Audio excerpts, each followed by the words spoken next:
Welcome to Thriving with Nature, a podcast that gives you the tools you need to live a modern lifestyle that helps regenerate our planet. And now your host, Hayley Weatherburn.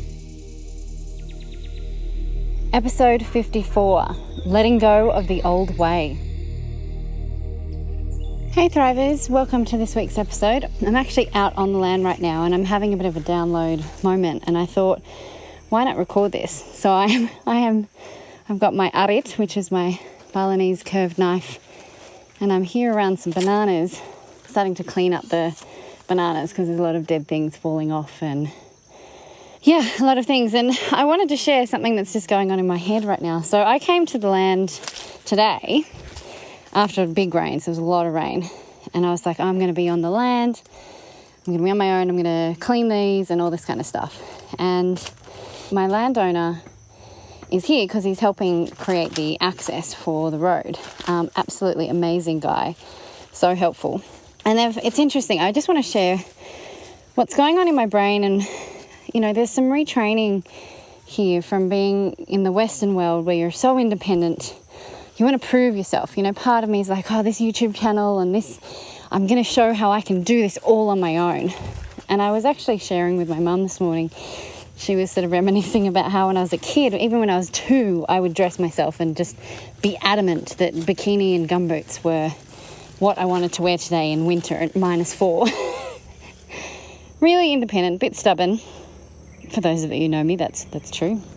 And although I'm wearing gumboots right now, but let's just say the bikini's at home. And so there's this egoistic, like, I'm going to come here and I'm going to build this and it's going to be amazing because I did this. You know, there's this sense of ego around a part of my energy that just doesn't work in Bali and in community. And something in the last few years, especially in the pandemic, I see that we are moving towards a more community-based. If we want to survive, together we're better. Community is where the key of our survival is. And you know, I'm having a little inner moment of arguing, but I want to, you know, he's so absolutely wonderful. They've come, they're building the access, and they've brought some of the plants to help building a living fence around this part of the land. And it's exactly what I need to do.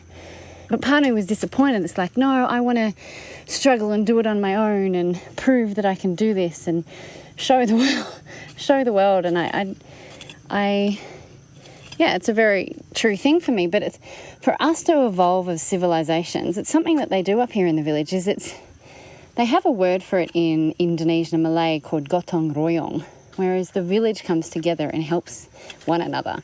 Someone needs help over here, they all come and go and help over there. Someone needs help there, then next time you're helping someone else. And it's a beautiful concept, but there's this innate, unconscious Western civilization. Like, I think about it, you know, my nana's 90, she lives in a retirement home, she's happy. My mum's on her own. My dad, he's remarried and he's in another part. One brother lives here and one brother lives in Sydney. Like, our whole family, we are very close, but we're so far apart. Whereas you look here in Bali, they have, in the compound, I was visiting a compound yesterday, and they have the children, the main sort of young middle-aged family who are sort of now the head of the family, and then you've got your elders. They live and you move to different parts of the room depending on where you are in the stage of your life and in the family. And they all do things together.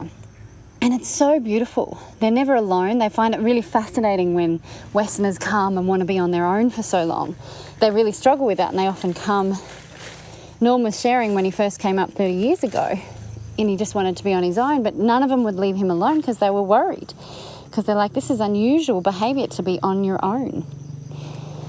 And so I just wanted to share this inner thing. I want to shift to where, like, oh my God, I'm just like, yes, let's do this together. Let's support one another as a community.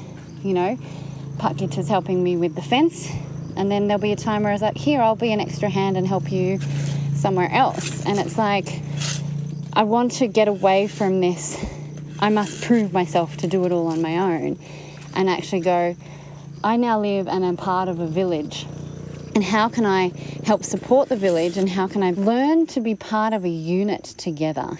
How does that go in the world when we when you desire to have your free, it is nice to have some quiet time, but humans are social animals.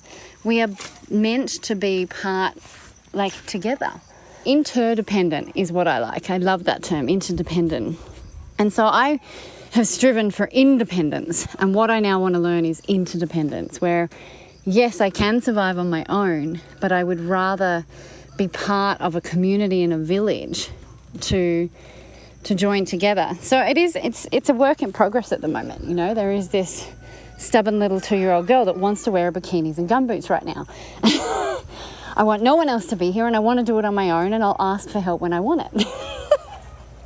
And it's just, it's a lonely life. It's not productive. You can get far more things done together. You can have a lot of fun. I love the Gotong Royong, where everyone comes together and helps one another and, you know, supports in that growth. And that's thriving with nature. It's not thriving competing against nature. Competing has made us kill it. And when you strive, okay, I could end up going, I don't want any help, and extract myself from the village and, you know, get it done eventually on my own and go, see, I did it all. And then it's like, who am I proving myself to? What's the point of that? You know, life is a journey, not a destination. And why not have some fun along the way and learn? I'm learning as I speak. I got a little, the other day I felt like I was really communicating with Pat Gitter. And then today he just said a few sentences and I was like, I have no idea what he's saying. There's still a big chunk of the language I don't know yet. And hopefully I'll be more fluent as we go along. But yeah, it's an interesting pondering I'm going through right now. I've come this far. I've used to be far more independent, far more stubborn, far more like, I can do this, I don't need your help.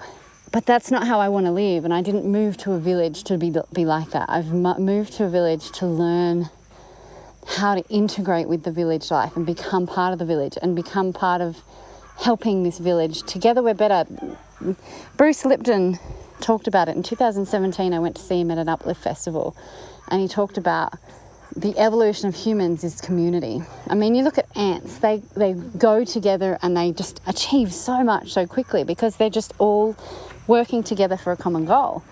And if we as humans can work together for a common goal, and my thing is, let's thrive together.